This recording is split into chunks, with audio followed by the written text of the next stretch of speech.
कहा था कि हमेशा देर कर देता हूँ मैं, तो बस वही अरेंजमेंट करनी में, अगर आप देख सकें तो मैं आपको दिखा सकता हूँ। Just a minute. एक ये दिया आर्टिस्ट की यहाँ जल रहा है, यहाँ दिया जल रहा है, और ये एक लाइट है क्योंकि मेरे यहाँ पे इलेक्ट्रिसिटी अभी अभी कट हो गया, तो इसलिए थोड़ा सा लेट हो गया। उसकी देर क्या और जल्दी ऑल्सो क्या। Also cigarette smoking is injurious to health, so मैं पहले ही डिस्क्लेमर दे देता हूँ। ओके जी, तो नवीन जी हमारे ऑडियंस को प्लीज अपने बारे में कुछ बताएं। जी, अपने बारे में तो बताऊँ, जब आपका एक शेर याद आता है, जैसे कि अपने बारे में कुछ बताओ, तो एक वो शेर था कि एक वजाहत के लम्हे में मुझ पर ये अहवाल खुला, कितनी मुश्किल पेश आती है खुद का हाल बताने में। ऐसे ही उमर नजमी साहब का एक शेर है कि किसी ने पूछा तुम कौन हो, तो भूल गया। किसी ने पूछा तुम कौन हो तो भूल गया, अभी किसी ने बताया तो था फलां हूँ मैं। तो बस वो फलां हूँ जो वो है कुछ, अब क्या कहें, एक एंटिटी है, और उससे ज्यादा क्या कोई खुद के बारे में कह सकता है। जी, एक बेहतरीन इंट्रोडक्शन एक बेहतरीन पोइट की तरफ से। तो अब हम, अगर आपकी इजाजत हो तो हम अपना इंटरव्यू शुरू करें। हाँ जी, बिल्कुल बिल्कुल। बहुत बहुत शुक्रिया कि आप जानना चाह रहे हैं, तो प्लीज। तो मैं अपनी ऑडियंस को पहले ही बता दूं, ये कोई भी फॉर्मल इंटरव्यू नहीं होने वाला है। फॉर्मली हम सब नवीन को जानते हैं, ये आईआईटी दिल्ली से हैं, केमिकल इंजीनियर हैं, नौकरी पैसा शोहरत सब छोड़ दिया देश को एक काम करने। तो सबसे पहले तो नवीन जी, हमारे हर एक एनजीओ के मेंबर की और ऑडियंस की सबसे बड़ी फरमाइश थी कि आपकी पोयम वास्तविक कानून एक बार आप हम सबको सुनाएं। मैं बताना चाहूंगी, वास्तविक कानून जितनी यूनिक पोयम है उससे भी ज्यादा यूनिक नवीन जी का सुनाने का तरीका है। सो प्लीज नवीन जी हम सबको अपनी पोयम सुनाएं। जी बिल्कुल बिल्कुल, आप कहते हैं तो वहीं से शुरू करते हैं। वास्तविक कानून एक तरह से अगर अब देखा जाए तो, मतलब अभी मैं एक किताब भी आई है, उसमें मैंने उसको इंक्लूड किया है। तो ये मैं चाहता था कि पोइट्री बारे में नॉट जस्ट, अगर आप थोड़ा सा समय दें तो, एक चीज़ होती है कि मतलब मैं अभी किसी से बात कर रहा था कि कुछ बताए पोइट्री के बारे में, तो मतलब मैंने एक मेटाफर दिया कि एक किसी को एक फ्रूट देना या फिर एक मैंगो देना, और उससे मैंगो वो खा लेगा, उससे उसका स्वाद आएगा, उसे बहुत डिलीशियस लगेगा। बट किसी को ये समझ पाना कि, किसी को बता पाना कि सेल क्या होता है, एनिमल सेल और प्लांट सेल कैसे अलग होते हैं, प्लांट सेल से एक सीड कैसे बनता है, एक सीड कैसे जर्मिनेट होता है, फिर सीड से कैसे ट्रंक रूट्स बनती हैं, फिर कैसे ब्रांचेस बनती, कैसे ट्रंक बनता है, कैसे पत्तियां आती हैं, फोटोसिंथेसिस क्या होता है, उसके बाद क्या कैसे फ्लोएम और जाइलम्स काम करते हैं, फिर एक सब्जी एक वेजिटेबल फ्रूट से कैसे अलग है, फिर डिफरेंट टाइप के फ्रूट्स क्या होते हैं, उनमें क्या फ़र्क है, उसके बाद किसी को वो मैंगो खिलाना, और फिर उसको समझा पाना कि हाँ देखो ये होता है मैंगो। तो वो एक बहुत अलग प्रोसेस है, और उसका उस मैंगो का स्वाद थोड़ा सा अलग होता है। मेरी कोशिश थी कि मैं लोगों को ये भी समझा पाऊँ कि पोइट्री के पीछे का प्रोसेस क्या होता है। तो जैसे अगर इसमें कहूँ मैं, तो वास्तविक कानून जो कविता है, उसका जो शिल्प है, उसका जो फॉर्म है, वो जो फॉर्मेट है, वो दृश्य काव्य है। उसमें विजुअल दिखता है, जैसे कि, तो वो विजुअल दिखाने की कोशिश की, क्योंकि उसमें जब बहुत सारे पर्सपेक्टिव मिलते हैं तो आप देख पाते हैं और ज़्यादा अपनी तरफ से समझ पाते हैं कि एक्चुअली क्या हो रहा है। It becomes an experience rather than a poem. So वो मेरी कोशिश थी, मुझे पता नहीं कितना सक्सेसफुल है, लेकिन वो पोएम है वास्तविक बहुत कानून। बहुत सक्सेसफुल पोयम है, यूथ तक पहुंची है, उसने सुनी है। और मॉब लिंचिंग जैसे सेंसिटिव मुद्दे को एक दृश्य काव्य में लेकर आने जितना इतना बेहतरीन काम मैंने सच में पहली बार देखा। खैर तो अगर आप देखें तो ना, ये शायद थोड़ा सा नया इसलिए लग रहा है क्योंकि लोगों ने देखा नहीं है, लेकिन अगर आप आदम गॉडवी को पढ़ें तो चमारों की गली एक तरह से दृश्य काव्य है, उनका बहुत बहुत यूनिक पोएम है वो। वैसे ही उससे पहले, उसके अलावा अशोक चक्रधर साहब हैं, जो बहुत, मतलब मैंने उनसे काफ़ी कुछ सीखा है, उनको कविताएं लिखते हुए, उनको सुनाते हुए देख के, वो दृश्य काव्य पे काफ़ी काम करते हैं। तो खैर मैं कविता पे आता हूँ, लोग इंतजार कर रहे होंगे कि नाम है वास्तविक कानून। और पोएम का नाम बहुत इंपॉर्टेंट होता है, क्योंकि वो जिस पॉइंट पे पोएम में आता है वो एक देखने का तरीका है कि इस चीज को, जब ये है कि ये वर्ड वास्तविक कानून जब पोएम में आएगा, that is the delivery point of the poem. कि एक सड़क पे खून है, एक सड़क पर खून है, तारीख तपता जून है, एक उंगली है पड़ी और उस पे जो नाखून है, नाखून पे है एक निशान। अब कौन होगा हुक्मरान जब चुन रही थी उंगलियां, ये उंगली भी तब थी वहां। फिर क्यों पड़ी है खून में, फिर क्यों पड़ी है खून में, जिसमें इसका है कहाँ, मर गया क्या था ही ना। कौन थे वो लोग जिनके हाथ में थी लाठियां, कौन थे वो लोग जिनके हाथ में थी लाठियां। कोई अफसर था पुलिस का, न्यायाधीश आए थे क्या, कौन करता था वकालत, फैसला किसने दिया। या कोई धर्मात्मा था, धर्म के रक्षक थे क्या, धर्म का उपदेश क्या था, कौन थे वो देवता। ना पुलिस ना पत्रकार, नागरिक हूं जिम्मेदार, मेरे सीधे प्रश्न हैं, सीधा उत्तर दो मुझे, है सड़क पे खून क्यों, वो लोग आखिर कौन थे।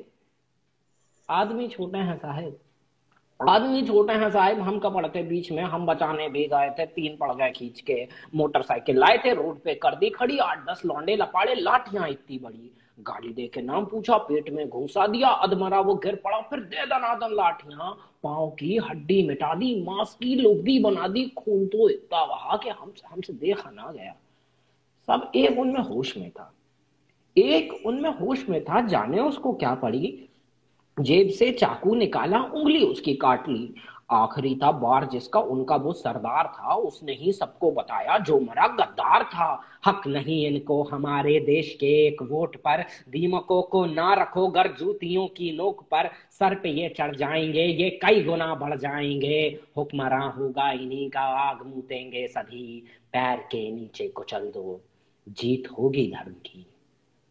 हम तो खुद डर गए थे साहिब, हम तो खुद डर गए थे साहिब, खौफ उनको था नहीं, किस नस्ल के लोग थे वो कुछ समझ आया नहीं, ना कोई इंसान उनमें, ना कोई था आदमी, साथ मिलकर शेर बन गए, गीदड़ों की भीड़ थी, सब नोच खाने की तलब थी, जानवर तासीर थी, हाथ में थी लाठियां, तो बहस भी उनकी ही थी, और ये कोई जुमला नहीं है साहब, ये कोई जुमला नहीं है, वास्तविक कानून है। अरे हमसे काहे पूछते हो क्यों सड़क पर खून है, पूछो इस उंगली से तुम क्या यहाँ घटना घटी, जुर्म इसने क्या किया था, जिस्म से ये क्यों घटी। मैं तो समझा मर चुकी है, उंगली में पर जान थी, स्याही उस नाखून पे जो देश का सम्मान थी, बोली अब क्या चाहिए, बोली अब क्या चाहिए, वोट था दे तो दिया, जी रहे थे कैद में मौत दे दी शुक्रिया, ना खून पे जमहूरियत है जम गया है खून भी, अरे आप ही तो हो अदालत, आप हो कानून भी, आपसे कैसी शिकायत, आप तो है नींद में, आप जैसे 100 खड़े थे जाहिलों की भीड़ में, 100 में से आपको से मान लूंगा भीड़ के इंसाफ को, कीजिए इस पर बहस पैनलों में बैठकर, क्या हुआ मोहन का वादा है कहाँ अम्बेडकर, बराबर है अगर तो बस मुझे ही क्यों चुना, सब बराबर है अगर तो बस मुझे ही क्यों चुना, तो बताओ कौन देगा हर को मेरे रोटियां, बेखबर हो शहरी हो दिल्ली से हो, तो से बेखबर हो शहरी हो दिल्ली से हो, एक हिदायत दे रहा हूँ सोच कर बोला करो, तुम सवालों से भरे हो क्या तुम्हें मालूम है, कुछ पूछना भी जानलेवा जुर्म है, तफ्तीश करने आए हो खुल के कर लो शौक से, फर्क पड़ता ही कहाँ है एक दो की मौत से, 4 दिन चर्चा उठेगी डेमोक्रेसी लाएंगे, 5वें दिन भूल के सब काम करना चाहिए, काम रखना, तो काम से ही काम रखना, अगर ये याद रखना, कोई पूछे कौन थे, बस तुम्हें इतना कहना कि कुछ लोग थे, फिर भी अगर कोई जिद पकड़ ले क्या हुआ किसने किया, फिर भी अगर कोई जिद पकड़ ले क्या हुआ किसने किया, सोच के उंगली उठाना, कट रही हैं उंगलियां, बात को कुछ यूं घुमाना, नफरतों का रोग थे, धर्म ना कोई जात उनकी, भीड़ थी कुछ लोग थे, भीड़ थी कुछ लोग थे, भीड़ थी लोग थे। शुक्रिया। सीरियसली कोई वर्ड्स नहीं रह जाते मेरे पास इस पोयम को सुनने के बाद, चाहे एक बार सुन लूं चाहे 2 बार। मॉब लिंचिंग में मरने वाले सिर्फ और सिर्फ सिटीजन ही होते हैं, हर कोई वही होता है जिसने वोट दिया है, जो कि इस डेमोक्रेसी का हिस्सा है। फिर भी डेमोक्रेसी में ऐसा होना शर्म की बात है। तो नवीन जी, इसी पोयम के बारे में सबसे पहले हम बात करेंगे। जैसे कि मैंने आपके इंटरव्यू में पहले पढ़ा था और देखा था कि ये पोयम आपने इंट्रोड्यूस करने से 2 साल पहले ही ये लिख ली थी। तो क्या वो ऐसा क्या आभास था जिसने आपको बता दिया कि कहीं ना कहीं कभी ना कभी इस पोयम की जरूरत पड़ने वाली है? ये लिखना एक तरह से मुझे लगता है कि जो पोएट होता है, अभी किसी बहुत वाइज पर्सन ने ये बात कही थी कि philosopher or a poet is not someone who interprets the society, it's what it is someone who leads it, who gives it a direction. So ना पहले से एंटिसिपेशन जरूरी है एक फिलोसफर के पास या फिर एक पोएट के पास, समझ में आता है कि ये हो रहा है और इससे ये लीड करेंगे। जैसे अभी ये जो कोरोना, अभी हम एक पैंडेमिक से जूझ रहे हैं, इसके बाद क्या होने वाला है, नॉट जस्ट अभी क्या हो रहा है, जब ये हट जाएगा और फिर नई दुनिया कैसे बनने वाली है, उस दुनिया के क्या कंट्रीब्यूशन है, तो आप पहले से एंटिसिपेट करते हो। और मोर आप अगर आप सही से अपना काम कर रहे हो तो आप सही करते हो।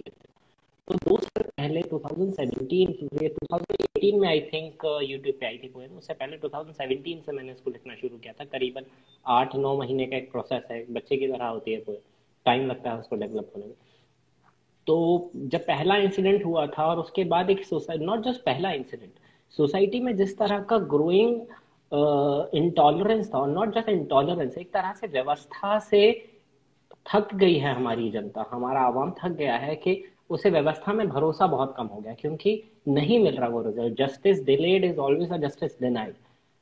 तो जब एक इतने लंबे टाइम तक लोगों को वो मौका नहीं मिलता कि हम सिस्टम पे भरोसा कर सके और सिस्टम हमें बहुत जल्दी एक सही तरीके का रिजल्ट दे पाए। तो जैसे अभी आप मजदूरों के प्रोसेस देख रहे हैं, अगर अब उनका डेमोक्रेसी में भरोसा उठ रहा है, नॉट जस्ट कि उनको घर जाने को नहीं मिल रहा, उनका पूरा डेमोक्रेसी में भरोसा उठता जा रहा है कि ये शायद वो सिस्टम नहीं है जो सबके लिए, जो बराबरी का वादा है वो है ही नहीं। तो जब ये सिस्टम ग्रो करेगा तो उसके रिपरकशंस होंगे। तो वो मुझे पहले से दिख रहा था कि एक ग्रोइंग एक तरह से डिसकंटेंटमेंट है सोसाइटी के अंदर, जो कि बहुत जल्दी फटने वाला है। और उसके कुछ सालों बाद हमने इतने सारे केस लगातार देखे मॉब लिंचिंग के। तो आई थिंक मैं सही देख रहा था उस टाइम पे कि, और मेरी कोशिश थी, बहुत अनसक्सेसफुल कोशिश थी, कि मैं पहले से लोगों को उस बारे में वार्न कर दूं कि शायद कुछ बेहतर हो सके।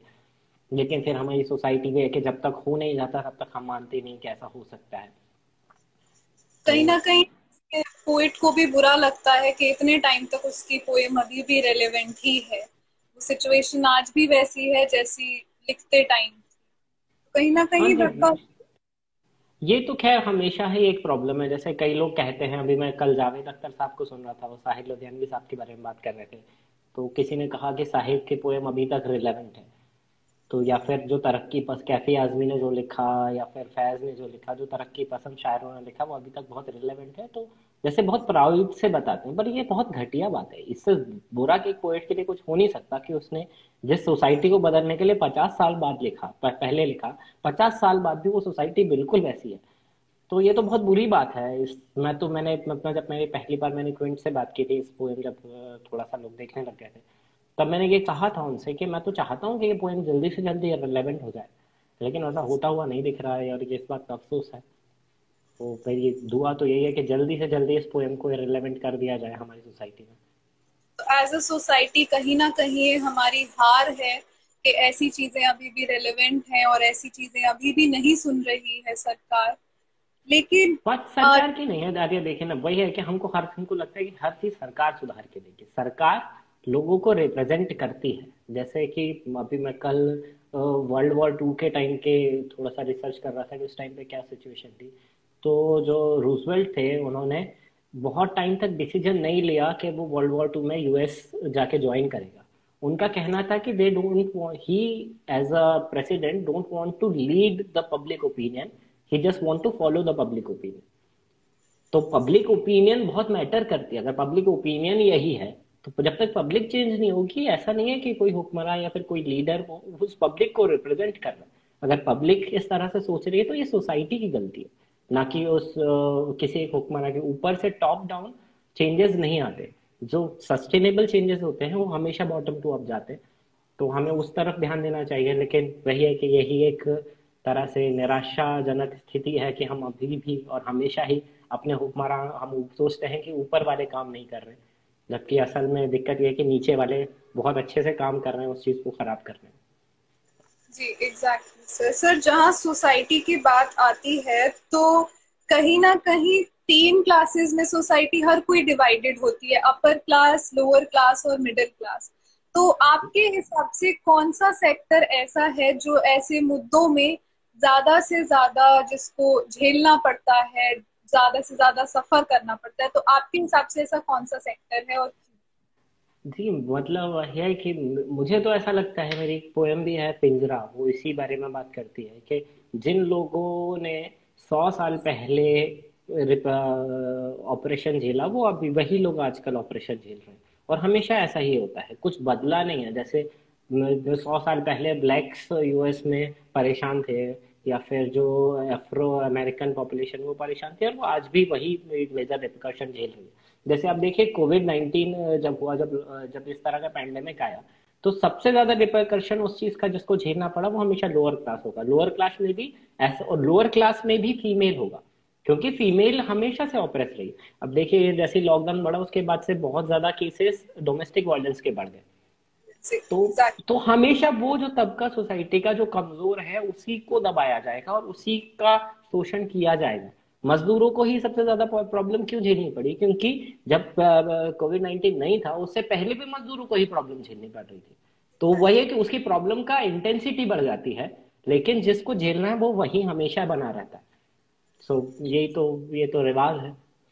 जी सर, आज हम एक नया, एक तरीके से युग देख रहे हैं जहाँ पे यूथ एक्चुअल में सच्चाई की मांग कर रही है। उसको दिखावा नहीं चाहिए जो सोसाइटी में प्रेजेंट किया जाता है, उसको सच्चाई चाहिए, असलियत चाहिए आजकल के बच्चों को। तो आपको क्या लगता है कि क्या ये पॉजिटिविटी जो आज की यूथ सामने लेकर आ रही है इतनी सारी ऑपरेशंस के बाद, वो किस तरीके से आगे इंडिया का फ्यूचर चेंज कर सकती है? आपको, आप क्या देखते हैं कि आगे चलकर इंडिया की क्या शक्ल होने वाली जी मुझे इस पे आदम गौंडगी साहब के दो शेर याद आते हैं कि मतलब देखिए जो टाइम है, this is the time of change. हम एक ब्रिज वाली जनरेशन है, स्पेशली जो 92 के बाद जो बच्चे पैदा हुए हैं या 90s में जो बच्चे पैदा हुए हैं, वो एक ब्रिज है जो कि पुरानी जनरेशन को एक सोशलिस्ट इकोनॉमी को एक कैपिटलिस्ट इकोनॉमी में ट्रांसफॉर्म कर रहे हैं।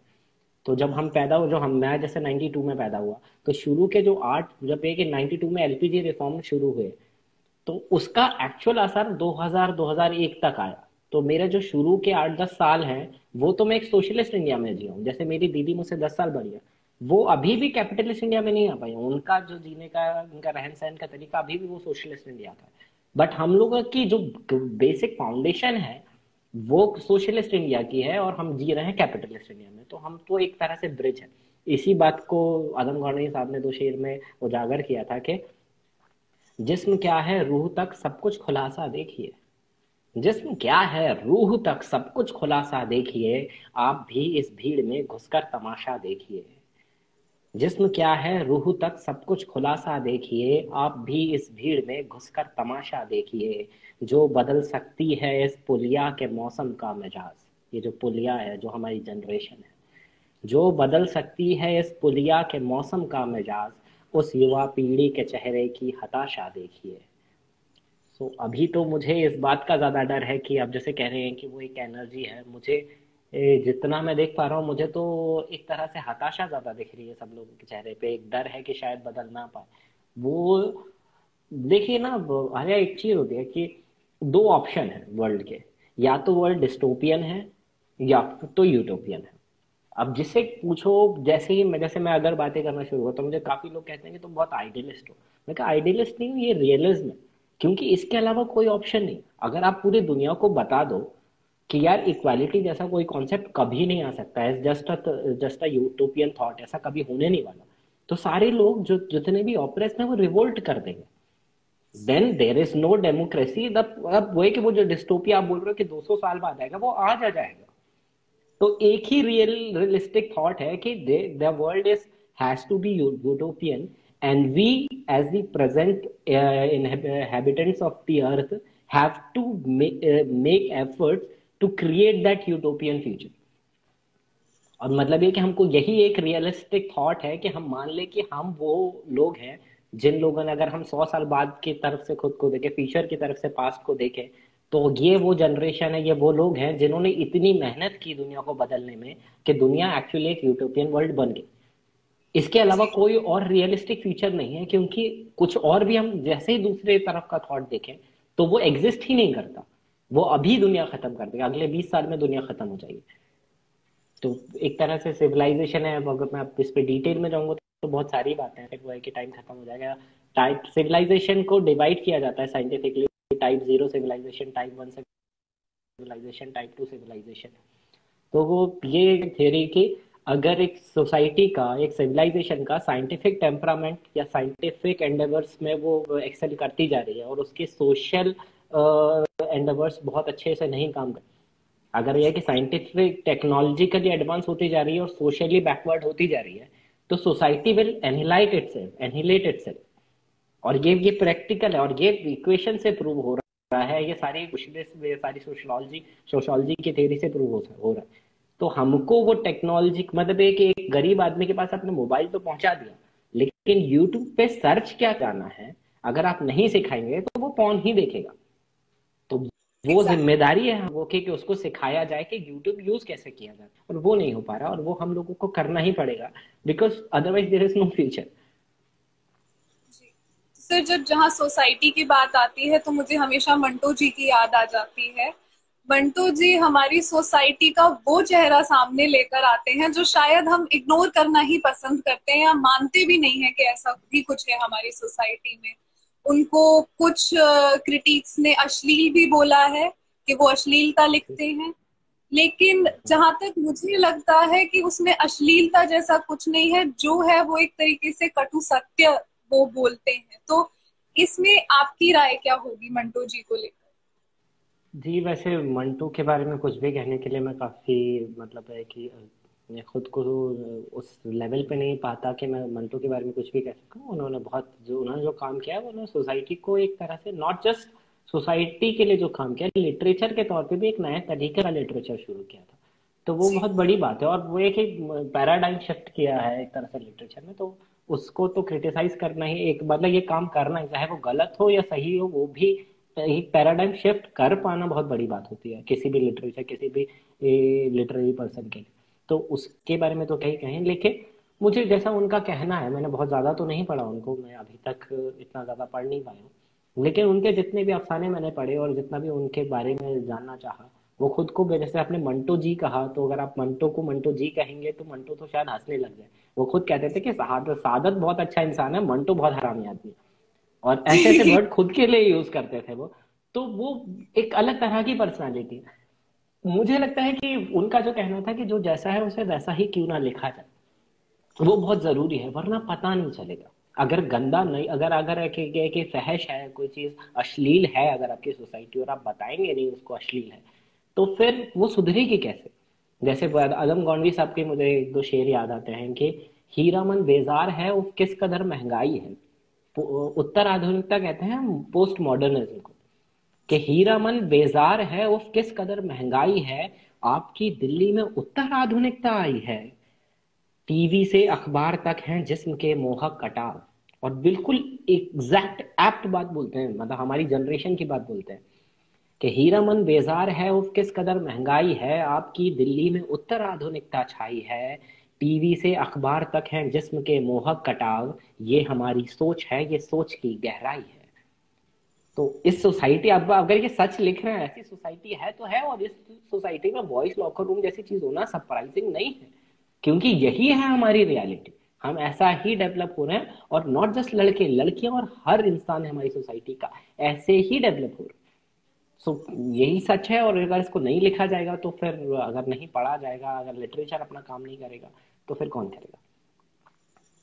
जी, अगर हम मंटो से सोसाइटी की बातों को थोड़ा सा किनारा रख के अगर आगे आए, तो गोंडा के एक बहुत मशहूर राइटर है जो कि मुझे जहाँ तक लगता है कि आपको भी काफी पसंद है, गोडवी साहब। उनके बारे में हाँ जी, अगर आप उन्हीं के। चाहे तो करें। जी। जी, अब देख तो रहे हैं, अभी तक मैंने अभी इतनी देर में ही मैंने काफी कुछ गौंडवी साहब को दो तीन शेर तो सुनाई दिए हैं, तो मुझे लगता है कि एक जमीन से जुड़ा इंसान जैसे कहते हैं, एक जमीन है ना, इससे ज्यादा जमीन से जुड़ा हुआ लिटरेचर का कोई भी पर्सन नहीं देखा। वो एक्चुअली किसान थे, तो उन्होंने जमीन पे हल चलाया।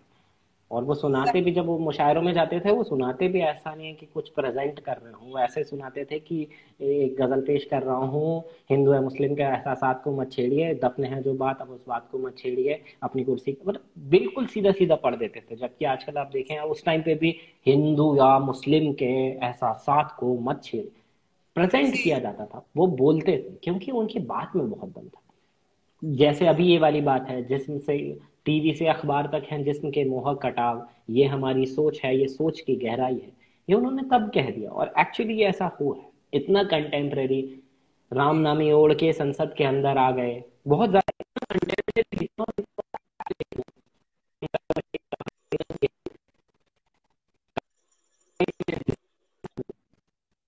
भुने के बिस्की गिलास में उतरा है राम राज्य विधायक निवास में। तो अब इस तरह की तो बातें होती थी, इतना जल्दी प्रेजेंट कर देते थे। तो उनको तो खैर मैं जहां भी जाता हूँ अक्सर कोट करते ही रहता हूँ। मेरी समझ एक तरह से उन्होंने डेवलप किए बहुत सारी चीजों के। जैसे एक उनका शेर है, चांद है जेरे कदम खिलौना हो गया। अब देखिए किस तरह से, किस लैंग्वेज में वो चांद पे जाने की बात बोल रहे हैं, कि चांद हमारे कदमों तले है, चंद्रयान अभी गया, बोल दिया उस एक एक लाइन के अंदर। चंद्रयान और सूरज सर एक तरफ बोल दिया। चांद है जेरे कदम सूरज खिलौना हो गया, हाँ मगर इस दौर में किरदार बौना हो गया।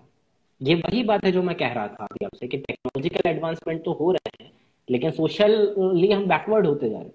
तो ये बात बहुत बड़ी बात है। ये मतलब है कि अभी मैं हाइपर स्पेस पढ़ रहा था, जो कि मैं मिशियो काकू हैं, बहुत बड़े फिजिसिस्ट हैं, थियोरेटिकल फिजिसिस्ट, उनकी बुक है। उसमें ये बात लिखी हुई है। ये बात एक किसान कह रहा है, जिसने शायद ये किताबें इनके बारे में पता भी ना हो, पर अब समझ देखिए कितनी ज्यादा डिटेल है। तो गौंडवी साहब के बारे में तो हम लोग उन्हें आदम दादा कहते हैं। हम लोग एक शो भी करते हैं, आदम के लौंडे, उसमें हम आदम दादा की कविताएं सुनाते हैं। तो जी। अब उनके बारे में क्या कहूँ, उनसे तो सीखा है। अच्छा। ओके। तो फिर गोंडी साहब की तो जितनी तारीफ करी जाए उतनी कम है। उनकी जो पोयम है चमार की गली, वो तो मुझको खुद को बहुत ज्यादा पसंद है। हाँ जी, हाँ अ, जी। उनके बारे में तो हम पूरा दिन बात कर सकते हैं, पूरी रात बात कर सकते हैं। उनकी तो एक एक अब पोयम में देखिए इतनी। चमारू की गली में, अब देखिए चमारू की गली में दृश्य काम कितना है। चमारू की गली को आप स्क्रीन प्ले मान सकते हैं पूरा पूरा। उसमें कैमरा एंगल्स तक लिखे हुए हैं। मंगल निकला झोपड़ी का पल्ला थोड़ा खोल कर, एक सिपाही ने तभी लाठी चलाई दौड़कर। ये कैमरा जी। एंगल बताया हुआ है कि हाँ मंगल निकलेगा अभी झोपड़ी में से, कैमरा किधर लगा है, फिर मंगल के बिहाइंड द शोल्डर शॉट जाएगा और वो लाठी उस पर चलाई जाएगी। इतना इतना ज्यादा एप्ट डिस्क्रिप्शन। ये तो स्क्रीन प्ले था। जी, पूरी तरीके से। तो फिर जैसा कि हम देख सकते हैं, आप गोंडवी साहब से काफी ज्यादा प्रभावित हैं। और इसी को लेकर के अब हम आपकी पोइट्री लाइफ के बारे में थोड़ा सा जानना चाहेंगे। वो ऐसा कौन सा इंसिडेंट था जिसने कि आपको बोल दिया कि हाँ, पोइट्री करनी है? ये बचपन से शौक था या कॉलेज से ये शौक शुरू हुआ? किस तरीके से ये पोइट्री के शौक की शुरुआत हुई? नहीं, पोइट्री का शौक तो एक तरह से बचपन से था। Hindi medium, government Hindi medium school में पढ़ा हूँ 12th तक, तो वहाँ पे काफी अच्छी हिंदी पढ़ी जाती, तो लैंग्वेज से मेरी एफिनिटी हमेशा से ही बहुत ज्यादा। एक जो मेरे लिए बहुत ड्रास्टिक मोमेंट था, करीबन 11th क्लास में हुआ। मैं अपनी स्कूटी से जा रहा था। अब जी। देखिए ये कितनी गलत,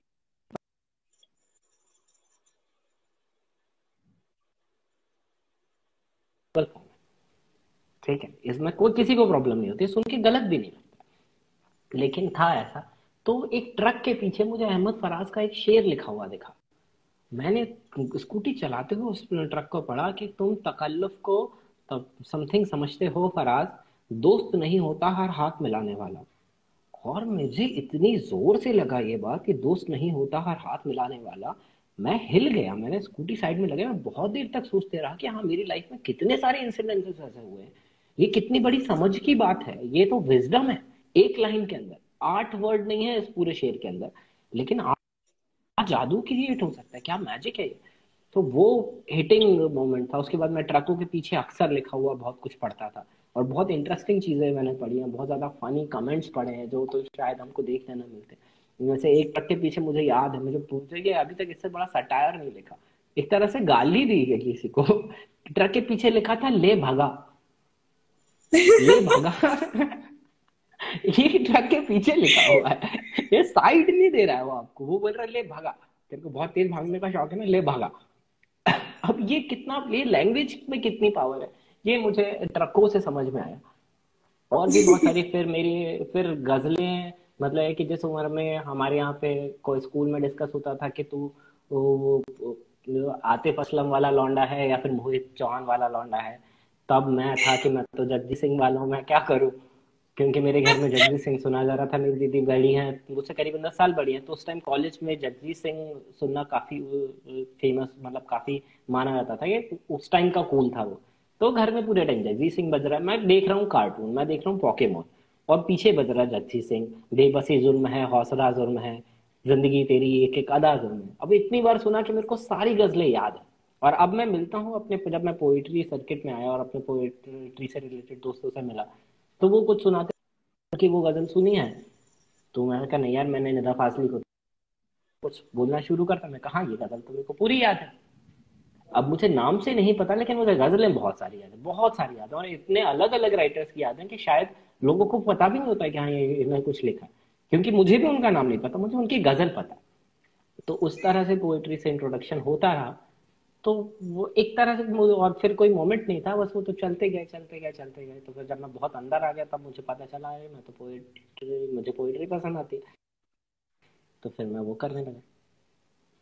फिर स्कूल के बाद आईआईटी दिल्ली, जिसको कि एक तरीके से पता नहीं एजुकेशन का मंदिर माना जाता है, आईआईटी में किसी का एडमिशन हो जाए तो रिश्तेदार मोहल्ले वाले घर आकर बधाइयां देते हैं, वो लोग जिनको आप जानते नहीं है उनकी तक शुभकामनाएं आती है कि वाह आपका बेटा तो आईआईटी में आ गया। तो फिर आईआईटी में जाने के बाद आपका किस तरीके से पोइट्री में आपका और ज्यादा रुझान बढ़ा या आईआईटी के प्रेशर से कम हुआ? आईआईटी में किस तरीके से आपने अपनी जी पोइट्री? देखिए, आईआईटी जाना भी अपने आप में एक तरह से इत्तेफाक था मेरे लिए। मैं जब मैं 12th में था, 12th तक मैं एनडीए नेशनल डिफेंस एकेडमी में जाना चाहता था, बट फिर मैं घर का अकेला लड़का हूँ और कुछ कुछ प्रॉब्लम्स हुई कि मैं उसका एग्जाम मैंने दिया पर बहुत अच्छे से नहीं दिया, निकाल नहीं पाया।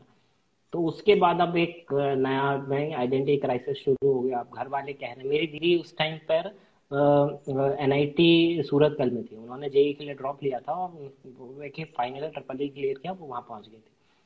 अब जैसे ही मेरी बारी आई तो मेरे घर वाले कहने लगे कि स्टेट इंजीनियरिंग कॉलेज में एडमिशन ले लो। मैं कहा नहीं, मैं इतना टुच्चा आदमी नहीं, मतलब ये कि तुम मेरा मेरा टैलेंट समझ नहीं रहा, तुम मैं इधर नहीं जाऊंगा, मैं कुछ बड़ा करूंगा। तो मेरे घर वाले, पूरे मेरे घर वाले मेरे खिलाफ थे। और ये कि आपकी दुनिया में अगर, मेरा एक पर्सनल एक्सपीरियंस ये कहता है कि दुनिया में अगर कोई सबसे कम आपके टैलेंट पे, आपके कैलिबर पे बिलीव करता है तो वो आपके घर वाले होते हैं। बाकी पूरी दुनिया को दिखता है, लेकिन आपके घर वालों के साथ हमेशा ना है, और स्पेशली अगर आप लड़का हो तो हमेशा ही ना लायक रहोगे। मिडिल इंडियन मिडिल क्लास में तो लड़कों को तो एक अलग तरीके से ट्रीट किया जाता है, उनके अलग दुखड़े हैं, वो मैं कभी किसी और दिन रहूंगा। लेकिन तो मैं नहीं जा रहा था। फिर मैंने घर वालों से बहुत लड़ाई की और फिर मैंने ड्रॉप लिया, फिर 1 साल तैयारी की। और जो कि मेरे लिए बहुत स्ट्रेंज थॉट था, क्योंकि 12th में मैंने, मतलब जेई के 2 ही अटेम्प्ट होते हैं, या रनिंग 12th देते हो और एक ड्रॉप ईयर में देते हो। तो मैं रनिंग 12th तो ही नहीं था। तो मैं जिन लोगों के बीच कंपटीशन कर रहा हूँ, वो पिछले 5-5 सालों से तैयारी कर रहे हैं, मेरे लिए बिल्कुल नई दुनिया थी वो। बट फिर मैंने जैसे तैसे करके मेहनत करके उसको एग्जाम क्लियर किया। जिस दिन मेरा रिजल्ट आया उस दिन मेरे मेरे जब मैंने अपने पापा को बताया कि हाँ क्लियर हो गया, तो वो कह रहे हैं कि मेरी दीदी को कह रहे हैं कि बेटा चेक करिए, झूठ बोल रहा होगा, इतना कम भरोसा था। तो फिर मैं पहुंच गया, फिर वहां पहुंचा तो आईआईटी बस एक जगह थी कि यहाँ से निकलना है कुछ और, मतलब वहां जाके देखेंगे। एक हमारे यहाँ, मैं होशंगाबाद से आता हूँ, हमारे यहाँ एक बहुत सिंपल सा एक टर्म है कि कोई भी चीज हम करते नहीं, हम समझ लेते हैं, वहां जाके समझ लेंगे। तो वैसे ही था कि आईआईटी पहुंच के समझ लेंगे वहां क्या करना है। वहां गया तो मैं जाके नुक्कड़ नाटक में काफी इन्वॉल्व हो गया। पहली बार जिंदगी में देखा था कि नुक्कड़ नाटक भी होता है। अरे यार, ये तो अच्छी चीज है। और वो मुझे अच्छे से, मतलब एक नेचुरल नेक था मेरे लिए एक प्रेजेंट करना। मैं प्रेजेंट हमेशा से अच्छा करता रहा हूँ स्कूल में, और मुझे अच्छा लगता था। तो फिर वो नुक्कड़ नाटक में इन्वॉल्व होने के कारण एक तो पोइट्री कनेक्ट था, इसलिए नुक्कड़ नाटक में गया। नुक्कड़ नाटक में गया तो वो एक फीडबैक लूप बन गया, तो पोइट्री इंप्रूव होते गई, परफॉर्मेंस इंप्रूव होते गई। तो फिर 5 साल मैंने आईआईटी में सिर्फ नुक्कड़ नाटक किया, बहुत अच्छे से। मतलब मैंने क्लासेस बंक की हैं, फेल हुआ हूँ मैं बहुत सारी क्लासेस में सिर्फ नुक्कड़ नाटक की वजह से। लेकिन मैंने नुक्कड़ नाटक बहुत दिल से किया, और तब भी मुझे लोग एडवाइस देते थे कि यार ये क्या लॉजिकल काम है, इससे क्या फायदा। मैंने कहा यार, मैंने जिंदगी में कभी कुछ फायदे के लिए नहीं किया, मैं करता हूँ क्योंकि मेरा मन कर रहा है। मेरा मन कर रहा है सोने का तो मैं सोऊंगा, भले मेरा एग्जाम है या फिर कुछ हो। मेरा मन कर रहा है सोने का, मैं सो रहा हूँ। तो हमेशा ऐसा रिस्क लेता रहा कि जिंदगी में मुझे नहीं लगा कि मुझे कभी कहीं पहुंचना था। और अभी भी ये चीज, कुछ बहुत कम चीजें मेरी जिंदगी में जो स्टैग्नेंट है, जो नहीं बदली। बाकी तो बहुत रैपिडली बदलती है मेरी जिंदगी। लेकिन ये चीज कभी नहीं बदली कि मुझे कहीं पहुंचना नहीं, मैं जहां हूँ खुश हूँ। मैं अपने आप के साथ बहुत खुश रहता हूँ। मुझे जैसे लॉकडाउन में काफी लोग परेशान हुए कि बाहर नहीं जा सकते, मुझे लगा कि यार ये तो मेरे लिए तो जन्नत है। मैं खुद के साथ कितना भी टाइम बिता सकता हूँ, कभी बोर नहीं होता। क्योंकि बहुत जी सारी चीजें करने को मेरे पास अपना दिमाग है, तो मैं बहुत कुछ कर लेता हूँ उस दिमाग में, लेकिन बोर नहीं होता मैं कभी। जी। एक तरीके से सेल्फ एक्चुअलाइजेशन के लिए लॉकडाउन बहुत अच्छा टाइम है, अपने आप से मिलने के लिए, अपने आप को जानने के लिए। तो सर, आपका हाँ। तो हमने अभी जितना भी सोशल प्रोफाइल देखा है, आप ट्रैवलर हैं, आपको ट्रैवलिंग पसंद है। ये आपको थोड़ा सा भी नहीं लग रहा कि आप कहीं जा रहे हैं, या आपने कोई प्लान्स बनाए हैं लॉकडाउन के खत्म होने के बाद कहीं जाने के? मैं एक्चुअली प्लान्स, मतलब मैं जोकर का काफी बड़ा फैन हूँ, तो फिर मैं कि I don't make plan, I just I work on others plan. मैं दूसरे के प्लान पे काम करता हूँ, उसको मेंड करता हूँ अपने हिसाब से। तो कभी भी प्लान तो मैं किया नहीं, लेकिन हाँ ये है कि लॉकडाउन से पहले मैं लोगों को कहता था कि वैसे तो मेरे दिल्ली में भी ठिकाने, मुंबई में भी ठिकाना है, होशंगाबाद में ठिकाना है, लेकिन अक्सर मैं सफर में रहता हूँ। आईआरसीटीसी, इंडियन रेलवेज मैं हूँ। बट हाँ, वो काफी दिन से कर नहीं पाया मैं, लेकिन उससे पहले मैंने काफी लंबा ट्रैवल किया। मतलब मैं अक्सर ऐसे ना दो एक्सट्रीम लाइफ एक साथ जीता हूँ। या तो मैं महीनों तक ट्रैवल ही करता रहूंगा, मतलब लेट्स से करीबन वो 15 जनवरी से मार्च स्टार्टिंग तक मैं ट्रैवल ही कर रहा था। इवन हाँ। लॉकडाउन से एक दिन पहले तक मैं ट्रैवल कर रहा था। मेरी बस थी, मुझे मुंबई से गोवा जाना था, और मैं बस के सामने खड़े होकर बस कैंसिल किया है कि नहीं यार, this is the right decision, at this point of time I should go back home. तो फिर मैं घर वापस आ गया। तो अदरवाइज मैं गोवा में होता, वहां पे भी कुछ काम था, कुछ काम के सिलसिले में जा रहा था वहाँ। तो बस ऐसे ही मैं ट्रैवल तो करते ही रहता हूँ। ये है कि जैसे ही खत्म होगा तो ऐसे एक्सट्रीम केसेस होते हैं, या तो मैं बहुत ट्रैवल कर देता हूँ 2-3 महीने जब ट्रैवल कर करके मुझे लगता है कि अब तो नॉर्मल हो गया, तो रूटीन हो गया है ट्रैवल करना। तो फिर मैं 2-3 महीने के लिए अपने डेन में चला जाता हूँ, फिर 2-3 महीने में बिल्कुल कहीं नहीं जाता या घर से बाहर तक नहीं निकलता। तो ऐसा ही जी रहा था मैं बहुत टाइम से। तो अभी तो ये एक तरह से बिल्कुल परफेक्ट टाइमिंग थी मेरी कि अगर अगर लॉकडाउन नहीं भी होता तो मैं किसी एक जगह जाके सेटल हो जाता और वहां से बाहर नहीं निकलता। ओके सर, अभी हमारी एक व्यूअर रमशा फातिमा का आपसे क्वेश्चन है। वो पूछ रही हैं कि सर, क्या आपको लगता है कि लॉकडाउन एक अच्छा जरिया है, पोएट्रीज लिखने के लिए एक मौका लेकर आया है ये लॉकडाउन? अब क्या, हाय रमशा, बहुत बहुत शुक्रिया पहले तो कि क्वेश्चन पूछने के लिए। वैसे मैंने काफ़ी सारे क्वेश्चन देखे हैं इस बीच में, पर मैं उनको देख नहीं पाया, माफ़ कीजिएगा।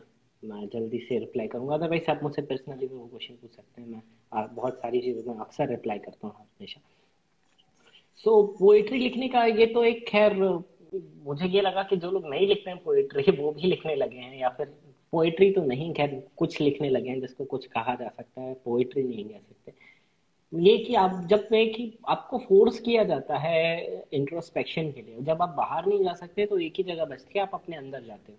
और आपके अंदर एक बहुत बड़ा यूनिवर्स है, हर पर्सन अपने आप में एक यूनिवर्स लेके चलता है। तो उस यूनिवर्स को समझना, और जब आप एक तरह से अगर देखा जाए तो आप अपने यूनिवर्स के भगवान होते हो। आप अपने दिमाग में जो दुनिया है वो उसमें उसमें ग्रेविटी आपके हिसाब से काम करती है, उसमें सारे फंडामेंटल फोर्सेस आपके हिसाब से काम करते हैं। हर इंसान आपके हिसाब से सोचता है, आप जैसा चाहो वैसा सोचता है।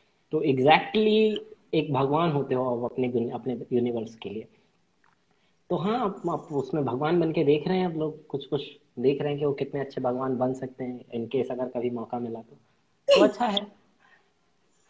लेकिन हाँ, ये कह भी सकते हैं कि थोड़ा सा मैंने अपना, मेरे को मुझे खुद लगता है कि पिछले कुछ दिनों में मैंने लिखना थोड़ा ज़्यादा इंटेंसिफाई हो गया वो प्रोसेस, क्योंकि टाइम बहुत ज़्यादा है, एक तरह से डिस्टर्बेंस कम है। एक वो ना, वो पानी सेटल होने की बहुत ज़रूरी है। अगर आपने कुंफू पांडा देखी हो, मेरी फेवरेट मूवी है, तो उसमें जैसे मास्टर उगवे पानी को सेटल करते हैं, वो करना बहुत ज़रूरी है पोइट्री लिखने के लिए। When it becomes clear you can see things, when it settle down it becomes clear. So वो बहुत ज़रूरी एलिमेंट है, वो हो पा रहा है शायद, क्योंकि आप कितनी देर किसी से भी बात करोगे, घर के बहुत सारे लोग भी हैं, तो ना अपने थिएटर ऑफ एब्सर्ड कहता है ये बात कि all communication, language is a barrier to communication. All the talks, all the conversation will eventually lead to silence. अगर कोई भी दो आदमी बात करते रहें, बहुत देर तक बात करते रहें, बहुत देर तक बात करें, एंड उनका साइलेंस में ही होना है, क्योंकि बातें खत्म हो जाती हैं और अल्टीमेटली रह जाती है खामोशी। तो वो खामोशी अब सब लोग महसूस कर पा रहे हैं। उससे भागते रहते थे, अक्सर भागते रहते थे, अभी भी कोशिश कर रहे हैं ऑनलाइन जितने भी मीडियम्स हैं उनके थ्रू, लेकिन सबकी एक लिमिटेशन है। तो हाँ, ये है कि लोग बातें कम कर पा रहे हैं, बोल कम कर पा रहे हैं, बोल कम पा रहे हैं, तो सोच ज्यादा रहे हैं, और जब ज्यादा सोचते हो तो अपने आप कुछ ना कुछ निकल के आता एग्जैक्टली सर। सर इसी के साथ एक और हमारे व्यूअर का क्वेश्चन है, उसे पूछना चाहते हैं कि जैसा कि आज की सिचुएशंस देख रहे हैं, यूथ कहीं ना कहीं फाइनली पेन उठा रही है, आवाज अपनी बाहर लाने के लिए पेन उठा रही है। तो सर आप आज के नए शायर को क्या मैसेज देना चाहेंगे कि उनको अपनी आवाज उठाने के लिए क्या वो तरीके हैं जो अपनाने चाहिए कि ज्यादा से ज्यादा लोगों तक उनकी आवाज पहुंचे? और साथ ही साथ आप शायरी को एज अ परमानेंट करियर कितना सिक्योर मानते हैं? देखिए, दो अलग अलग सवाल हैं, मैं कोशिश करूंगा दोनों का वाजिब जवाब दे पाऊँ। पहली बात तो ये कि नए लोग क्या लिखें। वो पहली बात तो है कि लिखने से पहले बहुत ज्यादा पढ़ लिया जाए, तो आपको पता हो कि अच्छा क्या होता है। वरना आप कुछ भी लिखेंगे तो आपको लगेगा वाह ये तो बहुत अच्छा है, क्योंकि एवरीथिंग इज रिलेटिव। किसके रिलेटिव अच्छा है, राइट? कि आपकी पोएट्री, अगर आपने जो भी लिखा है, पहली बात तो पोएट्री कैसे कह पा रहे हो उसको, पोएट्री बहुत डिफिकल्ट आर्ट फॉर्म है। मतलब इस तरह से देखिए कि बच्चा जो कप में पेन उठा के एक कागज पे कुछ भी स्केच करता है, पहाड़ बना देता है, सूरज बना देता है, ऐसे ऐसी लकीरें बना देता है, वो भी एक पेंटिंग है। और पिकासो ने जो बनाया या फिर विंची ने जो बनाया वो भी पेंटिंग है। तो आपकी पेंटिंग कौन सी वाली है? आपने किससे कंपेयर करके बोला कि हाँ ये पेंटिंग है? तो ऐसे आप कुछ भी लिखेंगे वो कविता होगा, लेकिन क्या वो कविता है? दूसरी बात, लोगों तक कैसे ज्यादा से ज्यादा लोगों पहुंचे, मुझे इस चीज से बहुत परेशानी है, और मैं इससे सच में बहुत जूझ रहा हूँ आजकल। जिसको भी कुछ भी लिखता है वो चाहता है कि लोग पढ़ें उसको। अभी किसी ने मुझे मैसेज किया इंस्टाग्राम पे कि आप ये पोएम पढ़ो और सुना, रिकॉर्ड करके अपने यूट्यूब चैनल पे डालो। मैं कहा भाई साहब, मैं अपने पोएम्स नहीं डाल रहा हूँ रिकॉर्ड करके यूट्यूब चैनल पे। मतलब इतनी डिमांड कहाँ से आ गई, और तुम्हें क्यों लगता है? मुझे एक बहुत सिंपल सा, एक मैं आपको ट्रिक बताना चाहता हूँ, एक टेक्निक बताना चाहता हूँ जो मैं खुद यूज करता हूँ। कुछ भी लिखो आप, आपको कैसे पता चलेगा पोइट्री है या नहीं? दुनिया बाद में एग्जैक्टली। सुनेगी, पहले आप, दुनिया बहुत बाद में सुनेगी, पहले आप सुन पा रहे हो कि नहीं। आपने जो भी लिखा है उसको रिकॉर्ड करो और उसको ईयरफोन लगा के कान में सुनो। अगर 500 बार से पहले आपको लगता है कि क्या बकवास है ये, बंद करो, तो फिर वो पोएट्री नहीं है। ओके। अगर आप नहीं सुन पा रहे, अगर आप 500 बार वो कविता नहीं सुन सकते, तो 500 लोगों को एक एक बार सुनाने का हक किसने दिया आपको? उनकी जिंदगी का बहुत अहम हिस्सा है वो, 1 मिनट या 5 मिनट। तो ना उतना टाइम देना पड़ेगा आपको कि हाँ वर्थ वाइल हो वो सुनना। वरना किसी का टाइम वेस्ट करने का आपका कोई हक नहीं। उसकी जिंदगी, वो कुछ भी करे, वो चाहता है कम से कम 16 दिन उसका दिमाग खराब कर दिया, राइट? तो बहुत तो पहले खुद खुद सुना दिया जाए। लोग मुझसे कहते हैं कि तुम्हें पूरी पोएम याद रहती है अपनी, या तुम्हें याद कैसे रहता था? क्योंकि मैंने हर पोएम को इतनी बार पढ़ा है। आप 1000 बार किसी चीज को पढ़े और ऐसा हो कैसे सकता है कि आपको याद हो? It's literally impossible.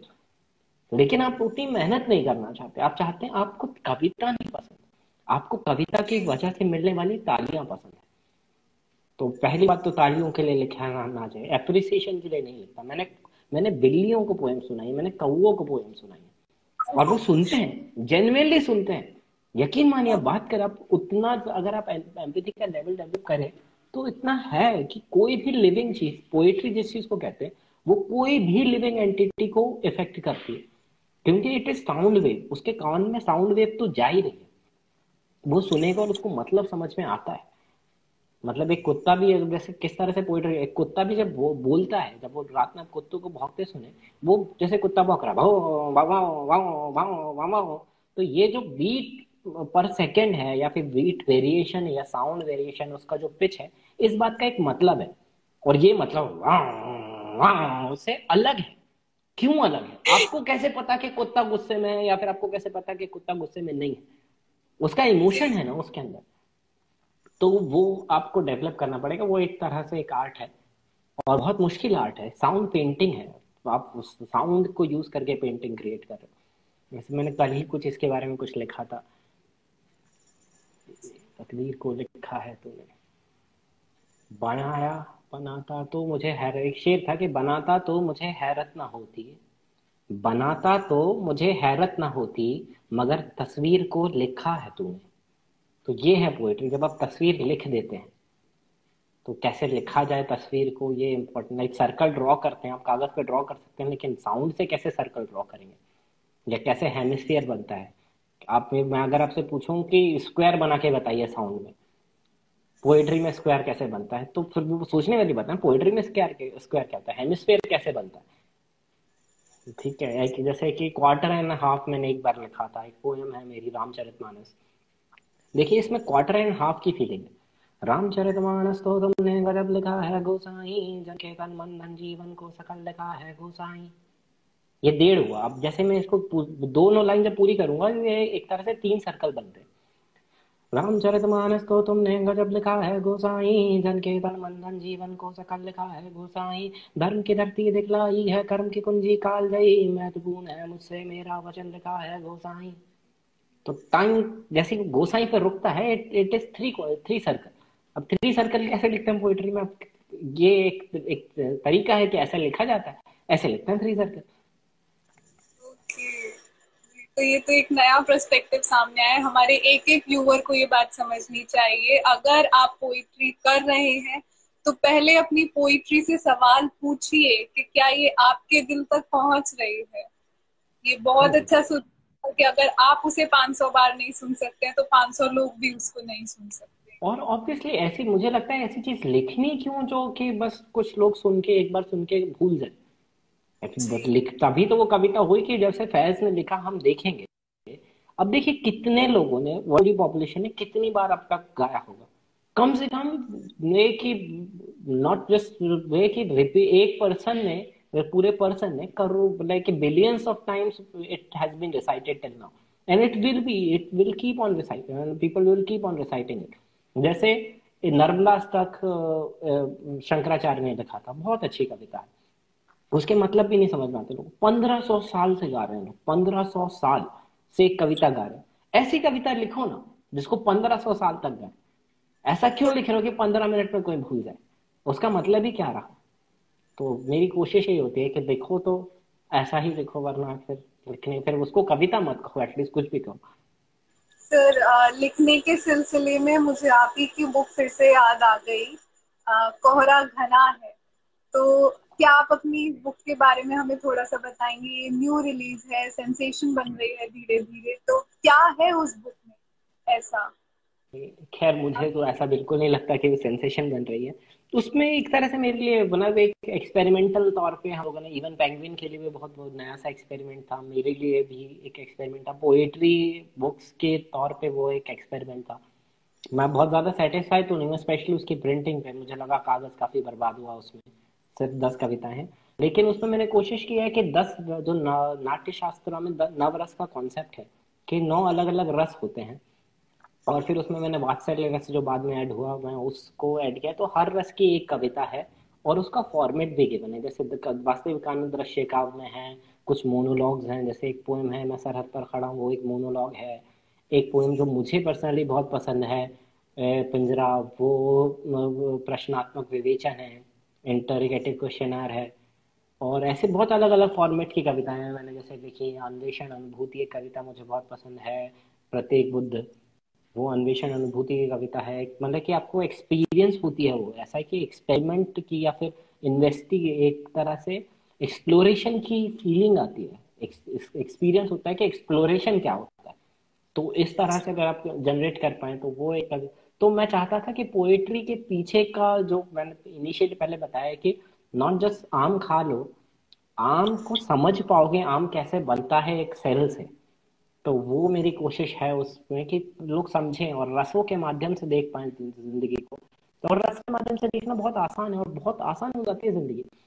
अब किसी भी इंसान से मिलो तो आपको समझ में आता है कि हाँ यार ये तो इस रस का आदमी है, इसका बेसिक इमोशन ये है। जैसे आप न्यूज देखें तो आजकल ये मैंने नया शुरू किया न्यूज का। समाचार को बोलते ही समाचार सम आचार, जिसमें किसी के प्रति कोई भी इमोशन ना हो, सबको बराबर रखा हो, निर्वेद की कविता होती है। समाचार का जो बेसिक रस है, जो कोर इमोशन है, वो है निर्वेद, मतलब शांत रस। किसी की कोई वेदना नहीं है, ना दुख हो रहा है ना खुशी हो रही है। जैसे कोई अगर न्यूज सुनाएगा कि 3,000 और इस दुर्घटना में 3,000 लोग मारे गए, तो अब उसको इस बात से ना खुशी है कि 3,000 लोग मारे गए, ना इस बात का दुख है कि 3,000 लोग मारे गए, ना गुस्सा है कि 3,000 लोग मारे गए, ना फिर ग्लानि है, कोई कुछ नहीं। बस एक ऐसा होता है। तो माफ कीजिएगा मेरी बैटरी थोड़ी लो है, तो शायद बीच में कट जाए। 10% बैटरी, मैं थोड़ा सा रिड्यूस कर लेता हूँ। 1 मिनट लगेगा। सर अगर ऐसा है तो इस सेशन को हम जल्द ही खत्म करेंगे। एक छोटा सा सवाल हमारा आपसे और है सर, ये जो हमारा इनिशिएटिव है द लॉकडाउन डायरीज, ये एक्चुअल में हम उस ऑडियंस तक लेकर जाना चाहते हैं जो कि लॉकडाउन के टाइम में अपने आप को किसी भी चीज से, नई चीज से जुड़ा हुआ नहीं महसूस कर रही है। काफी सारे लोग ऐसे हैं इस टाइम में जो मेंटल स्ट्रेस से गुजर। आप क्या कहना चाहेंगे हमारे इस इनिशिएटिव के बारे में? ओके, तो नवीन चौरे का अगेन कनेक्शन कट गया है। जैसे कि उन्होंने बताया उनके फोन में शायद 10% बैटरी रह गई थी। तो मैं अभी दोबारा ट्राई करती हूँ अगर हो पाए तो, और अगर नहीं हो पाता है तो कोई बात नहीं, हम इस सेशन को जल्दी खत्म करेंगे। So we are trying Naveen Chaure ji again. जैसा भी आपको अभी फिलहाल ये हमारा सेशन लगा, आपको अच्छा लगा, तो प्लीज हमको बताइएगा। और बिना लाइक किए हमारे पेज को और बिना सब्सक्राइब किए फॉलो किए नहीं जाइएगा। ओके, नवीन चौरे जी की रिक्वेस्ट आ चुकी है। There is again this technical issues for that, just a second Chaure ji.